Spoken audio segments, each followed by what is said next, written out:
يعني اذا كان ثم اجريسيفيتي يعني من طرف الفرنسي. انذار واحد اللاعب رقم 17 نتاع المغرب بوفال. في الهدف الاولاني عادل ما نعرفش كان الصوره حاضره وقت اللي تحدث تنعديها كان حاضر التعادل. الهدف الاولاني كان ثم قبل الهدف كان ثم لمسه يد، معناها بتشوف البريزونس بتاع الحكم، كان ثم لمسه يد ضد مدافع من المغرب، الحكم ترك اللعب وكان الهدف. عندي شك كبير برشا عادل في لقطه المخالفه اللي صارت على رقم 17 بوفال. المدافع بالنسبه لي انا المدافع نتاع فرنسا ما مسش كره، اما اللاعب رقم 17 كان بالو بيي وهو اللي عدى الكره، ثم بتهور اللي ريتو في الصوره بتهور مد ساقه وصار الكونتاكت بينه وبين المهاجم، والحكم يعلن على مخالفه ضد المهاجم تاع المغرب ومعها انذار اللي هو بالنسبه لي انا غير مستحق، ثم ما يقعش معناها اعاده الصوره ولا التشيك عليها من الفار. مش اني معناها شويه تحامل مع المغرب، لكن هذه الصوره والناس الكل اللي يظهر لي حسينا اللي ثم حاجه كي فابا في التصويره هذه وفي القرار هذايا. نتمنى تكون توا مالك ما نعرفش قاعد يحضر لي خاطر في الصوره نزيدوا نشوفوها. اللي ريتو ما فماش اعتداء من المهاجم تاع المغرب على مدافع الفرنسي، اما اللي ريتو انه ثم ساق تمدت بتهور. هذه هي معناها اللاعب كان باش ياخذ الكره نتاعو ويصير فوالا معناها اون المدافع بار ليلون يظل لي فوالا هوني تكون الصوره اوضح.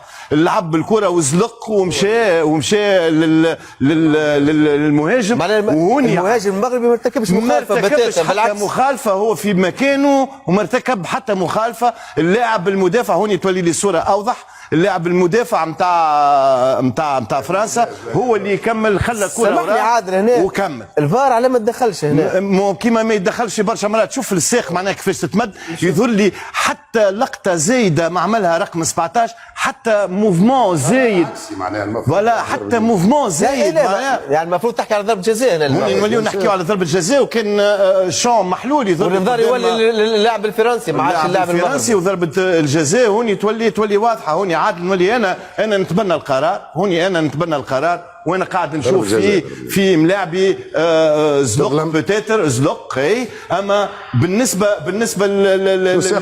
ساقو اليمين عادل نتاع اي ساق اليمين معناها تمدت التبيا نتاع بوفال تمدت هي معناها ما فماش وقف ومد ساقه اليمين. اللاعب المغربي ما عمل حتى موفمون زايد، حتى الحكم كان قريب قلت لك شون محلول. تشوف الصوره الاولانيه تشوف الشون كيفاش محلول قدامه قريب معناها قريب برشا. اما شوف والله الزاويه مش مسموح لهم مش تحامل كما قلت انت، انه من الاول الحكم نحسوا به عنده سونيه مش قاعد يزفر اي الفار يتحملها اكثر. هذه عادل خطر غريبه برشا، هذه غريبه بالحق معناها. توا قلت لك الصوره هوني اغزر شوف الملاعب يحاول باش يمس كورته ما وصلش.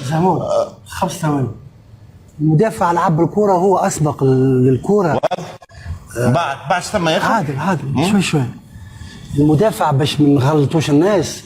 المدافع سابق للكره والحكم 3 متر كما قال. شمني في الحكم انا لا ما تحكيليش على الحكم، ينجم يكون الحكم بيناتهم وياخذ قرار غلط، لكن انا نحكي لك على الساق اليمين اللي ممدوده. ما عادش نحكيو احنا على سبق ومس الكره. الساق اليمين الممدوده ماهيش حاجه طبيعيه واضحين. لكن لكلامك فما فوت دابريسياسيون من الديفونسور اللي سوء تقدير. الكره هربت عليه هو اللي مشى لبوفال في اللقطه هذه. راهو يا حسني التبيان تاع بوفال الكره مشتركه هي موجوده بيناتهم، لانه حتى بوفال مشى الى شرشي لابال، ما مشيش للساق نتاع المدافع. ما نخلطوش رواحنا نقولوا انه الحكم يكون كيبدا قريب للعمليه، يعني القرار الصحيح ينجم راهو يكون قريب للعمليه ويكون القرار غلط. احنا عندنا حاله واحده هي الساق اليمين نتاع اللاعب كيفاش ممدوده قدام لاتاكون هكا هو هذا شنو اللي نجموا معناها سيتي بار امبرودونس من الديفونسور انه مد ساقه والملاعبي 17 نتاع المغرب ما كانش متحرك معناها الديريكسيون نتاعو هي بيدها معناها ما مشاش على اليمين استفهام للفار مش للحكم للفار فوالا لا حتى شفناه من الزاويه هذه لومو زاد على سيزار اوزر شون محلول قدامه اليوم واضحه اعتبر ربما في تقديره نحن مش نبروا ولكن اعتبر انه اللاعب الفرنسي عنده الاسبقيه واستحوذ على الكره قبل ما استحوذش ساق اليمين على الكره فما حاجه ساق اليمين شنو اللي تعمل ساق اليمين هي اللي طيحت لاتاكون كره هربت عليه فوالا سيتي بار امبرودونس من اللاعب من الديفونسور لانه سلق تمدد ساقه وضرب الملاعب حتى الناس والحكم عادل في اللقطه هذه نزهوا الحكم ما نزلش الفار لانه الفار يلوري دو او موان يعمل ان تومون باش يحلوها اللقطه كيما هذه صراحه لقطه كيما هكا انا قلت لك انا مثير للاستغراب انا ريت ساق اليمين نتاع الملاعبي غير طبيعيه شوف ثم الانذار الوين ما عمل حتى اللي هو ضرب معناها الاخر يضربوا معناها كو دو بوان تتكسر يده نعاقبوا اللي معناها تضرب معناها هذا كلام معناها ما مسوش جمله ولا قلت لك ما تحركش ما عمل حتى موفمون زايد الملاعبي كان يجري يغزله معناها حاول باش يمس كره هربت عليه حتى الاخر خلط اون روتار هزوا معاه ولا قل لي معناها خلاص القول قبل خلاص القول هوني انا نشوف فيها ضربه جزاء الانذار غير مستحق الحقيقه غير مستحق بالنسبه لك انت ضربه جزاء غير معلن للمنتخب المغربي اكيد طيب اكيد